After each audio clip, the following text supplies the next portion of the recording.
All right, I'm in a completely different part of Dublin, Ireland right now at the headquarters for Danu, which is a wearable technology company, but in a different way than a watch, different way from glasses. It's in a sock. And I've got Oisín Lennon, CEO and founder of this really cool technology here to tell us all about it. Thanks for coming. Thanks for having us. You're tough ultra road to Ireland. You're very welcome here, and I hope you guys enjoy the game and your experience in Dublin. So far, so good. We're really enjoying it. Good, yeah. Well, there's a good buzz around the place. So wearable socks, different type of wearable than I'm used to seeing. I love the idea of like filling a sock full of sensors that pick up on all different types of ways that we're walking, especially as someone who I know when I walk with a little bit of a flat foot, and my wife is always, correcting me and everything. I imagine these socks would be helpful in that. Tell us a little bit about Yeah, exactly. Well, they could be helpful for your wife, but maybe less so for you when she gets some data points behind it. Right. But I suppose, so at Danu, essentially what we're doing is we're creating the freedom of analysis to measure real-world movement analysis in any environment at any time. And we do this for professional sports to help with injury recovery, injury prevention, and also increase athletic performance. We also do it through, I suppose, Danu Medical on our healthcare side, where we help improve patient outcomes across various different diseases, such as neurological diseases or general orthopedics, both in the hospital and remote patient care. And then we're also more recently using it to help accelerate clinical drug trials and accelerate the validation of those drugs, essentially. We're doing this by turning the everyday sock into a very powerful analytical tool that measures roughly 14,000 precise data points on the quality of your movement, how you're moving through space and time, and what sort of plantar pressures you have in that space as well.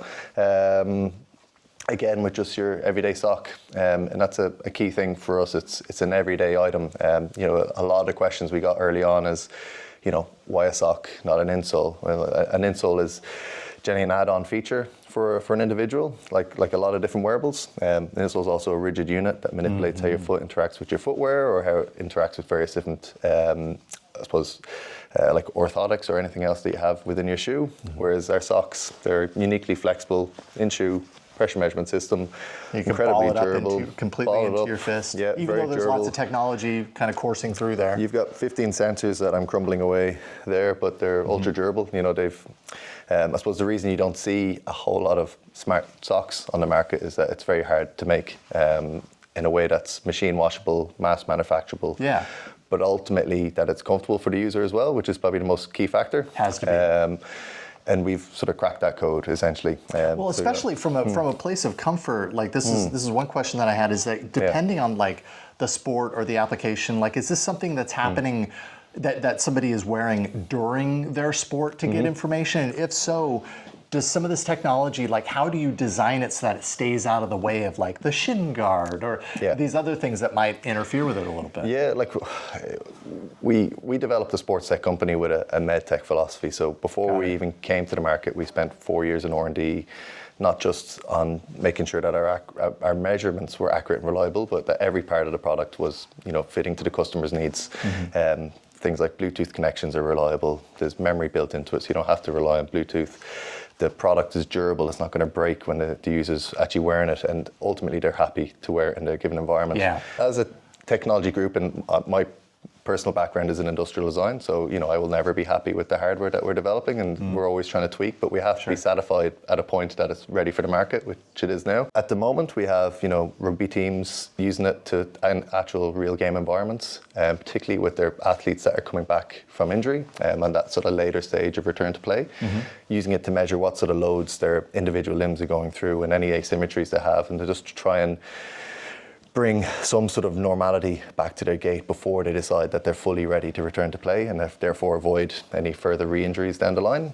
Now rugby's probably along with NFL, is probably the most extreme environment for a wearable. You got for sure big grizzlies in South Africa that are bashing against each other and bumping into each other wearing the socks, and all we've gotten is praise and happiness from that group. They love wearing them, and there's no problem wearing them. From our perspective, in the long term, we want to get rid of any sort of hard plastic that you have on the side of the foot. Particularly certain sports like soccer.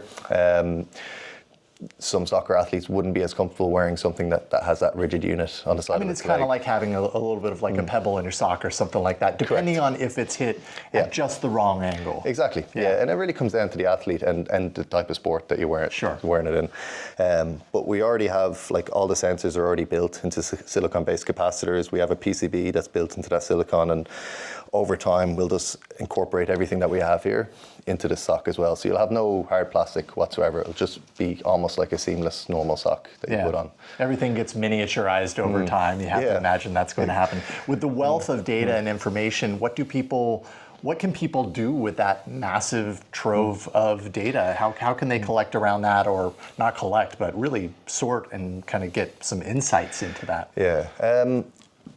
So it was almost a problem for us at the start, in that, we only started selling this product in January of this year, and we ended up... You just got FDA approval as well? Correct, yeah. It's an FDA Class 1 device as of May of this year. But once we started selling, we ended up thrown into 5 different marketplaces. So some of our first paid clients were footwear companies. I can't really say their names, but big footwear companies using it in their research labs for developing new footwear. Then we've got sports teams using it for rehab, but also performance. Then you've got hospitals using it for remote patient care, and that remote patient care is in orthopedics. It's in things like knee replacements, but also in neurological diseases. And then we've just recently started with some pharmaceuticals using it for drug trials across, like, chronic pain, like knee osteoarthritis, some of the obesity medication that they have as well, and then again, neurological diseases.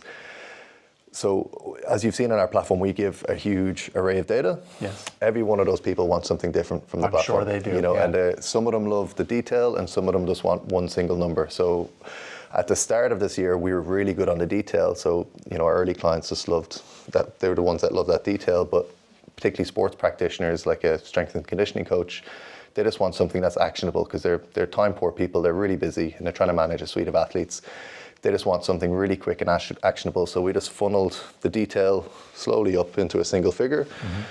So what we give is a gait score, which factors in any asymmetries and variabilities, and then that works down. And then there's KPIs that the practitioner can choose to look at in any of these sessions, whether that's gait, plyometric jumps, or balance. And then we display those.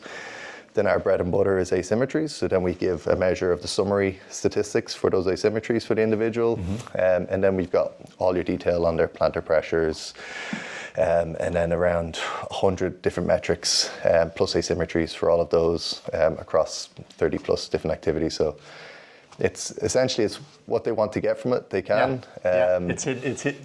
I was going to say it's hidden in there. It's not hidden in there, but it's just there to be found depending on what your filter is, what's really important to you. Exactly. So we also made it customizable, so whoever's looking at it can choose what they want to see and just get rid of the rest. So there you go. Obviously, I'm out here because Enterprise Ireland, flew me out here to talk to folks like you, creating technology here in Ireland with more of, obviously a global perspective. I guess from that end, tell me a little bit about, just real quick before we round this out, about the collaborative aspects of creating a company like this in Ireland. It sounds like there's a lot of collaboration that goes on here, a lot of lifting each other up. What's been your experience there? Yeah, well, look, I suppose, first of all, we're a country that's very passionate about sports. Yeah. We're not particularly good at sports, but we're very passionate about them. Don't sell yourself short. It's okay. We're good at certain sports, right? But and we've grown better in a lot. We probably, for the size of the country, probably overachieve in a lot of sports that we play. Yeah. And that passion filters down into the general population. What you'll actually find is across the globe, there's a huge network of Irish diaspora operating at the top level of sports all around the globe, whether it's Australia, whether it's the NFL, whether it's in Canada, wherever it might be. Generally, in most of these sports teams, they have some of the top operators are people that have come from Ireland because our sports science background, our physio background, it's just very strong. We have a good understanding of sports. That, again, filters back to that sort of collaborative approach for a sports tech company like us. So we don't just have a group within Ireland to collaborate with every time we go to, whether it's hospital in Qatar or whether it's a sports team in New Zealand or Australia. There's always some sort of connection that we can make that helps the company as well. And then it helps that there's a huge amount of sports technology companies here, and we can always sounds like it just support each other. Even if there's some small bit of competition, we always seem good to support each other. Right on. And Enterprise Ireland are very good at that as well. You know, they've got a big network globally, and once you're at like the commercial stage like us, they open up. They've got 40 odd offices across the globe, and they open up their network to you. It's amazing. It's great support. Yeah. Well, Oisín Lennon, Danu, of course, Danu for folks who want to look more into this. Thank you so much for showing off your technology. Well, I'll give you a little bit on the Danu as well, just because you guys like the Irish approach, right? So, sure. So Danu is an Irish goddess. She's a goddess of wisdom and craft. She's also the mother of the Tuatha Dé Danann, the Irish tribe of the gods. But if you translate Danu, it means to run or to flow. Generally, hence the Danube River and so on. But we're all about running, movement, and that's where the name came from. So. It's perfect. It's a perfect choice. Really nice talking with you Pleasure. today. Thank you so much.